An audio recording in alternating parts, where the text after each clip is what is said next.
Hello there, Nagito Komaeda here with my top 5 sports. As many know, there's nothing I love more than a clash between two opposing forces. So my opinions on this topic might even be slightly less worthless than usual. Number 5 is esports. While esports have had a growing popularity over the last few years, I've never really seen the appeal. Is it really okay to classify sitting down and playing video games as a sport? Don't get me wrong, I respect the hopeful talent that these players have, and I know Chiaki really enjoys watching esports matches. But they're just so boring to watch that I fall asleep halfway through and get filled with despair.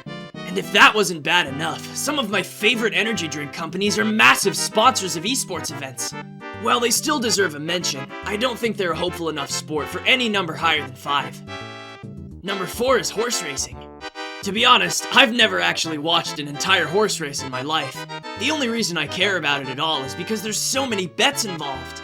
Most of the money I make is from betting on various different things, and horse racing is by far one of the most lucrative. I have nothing but the highest respect for the hopeful horses and riders who make my income possible and support the channel as a result.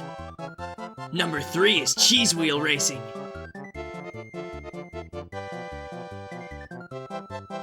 Number 2 is track. It may be hypocritical of me to be placing track so high after complaining about how boring other sports are, but it's one of the only sports I actually participate in. Even though I prefer marathons over short distance running, my luck seems to be better when I get to see my fellow ultimates tripping on sticks and rocks all the time. And sometimes that bad luck even affects me instead, and I get to become their literal stepping stone.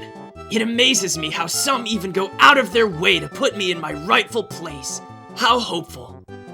Honorable mentions include table tennis, water polo, Rochambeau, and finishing the list at number 1, we have ultimate Frisbee. I don't even think I have to explain why this is my top choice. It's in the name after all. Taking something as simple as throwing a Frisbee and turning it into a no-contact, goal-based sport is a fantastic idea. Well, I guess I've never actually played it. But if fans of the sport deem it hopeful enough to be called ultimate, then who am I to fill them with despair by disagreeing? That's all for today. Be sure to like and subscribe for my very educated opinion on more hopeful physical activities. Bye now.